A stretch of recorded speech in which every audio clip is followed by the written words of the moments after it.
Okay, so now we have everybody's accounts typed in and created. Everybody in our class. You hit next. And it's going to give you an option to download a PDF, which gives instructions. It gives you a list of all of the student logins and passwords, but it also, let me just show you. It also gives the so it gives you this list here of all of the logins and passwords for your students, but then it also gives you these little slips of paper that you can cut apart and hand to each student. I had my students staple them into the front of their journal so that there were never any questions about how do I get in. Okay, now one thing I want to point out, and using Jeremy as an example, because he has a longer last name, it shows the password as in a custom password. You'll see this with all of your students that have longer last names. However, once again, the password, I'll show you. You can still find the password. So we're done here.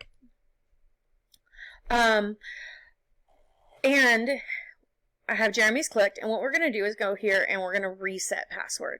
And there it has the password. So if you want to verify on any students that have a longer last name, if for some reason their password did not show up, you can go to the reset a student's password and it will show it right there. So click it and it resets the password back to the default, which is the last name with the first letter capitalized. Now you do have other options here of edit the student's account, and if we did that, we can edit the first name, last name, and the username. We can merge accounts, don't worry about that, and then remove from a class. Now, I will give you a slight warning on the remove from class. If you are creating their account and you, for some reason, remove them from that class, it is very difficult to find that original account again. It exists out there somewhere because you can't create another one with the exact same name. However, I have not been able to find a way to find that account. Now, at this point, it's not a problem because our students don't have any information. But if your students have already completed activities and for some reason they're removed from a class, your best bet is to come down here and click on help and ask them to merge that or help you with it, with student account problems. I've been using this program for about 3 years, and I've had to ask them on numerous occasions to help me with students, especially when they transfer from, say, your first period, your sixth period class. That transfer is not real easily done on our end. However, all you need to do is shoot them a message right here, and they will do all the back end transfer information for you. So now, from here, we also have the option, you can invite a co-teacher.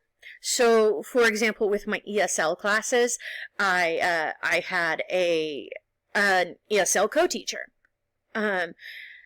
So I invited her, and we were both able, even though I'm the creator of the class, we were both able to access the teacher, all of the reports, and we're both able to add activity packs and that sort of thing. And then view as a student, I wanted to show you this. We'll just use Allison. And this is what the student view is. They will see your class right here, and it will tell them class name, teacher name, their activities, and the activities that have been assigned to them, either to do or completed. Go back. Okay.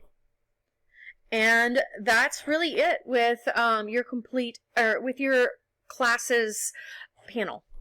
If you have any questions, don't be afraid to shoot me a message. Thanks. Bye.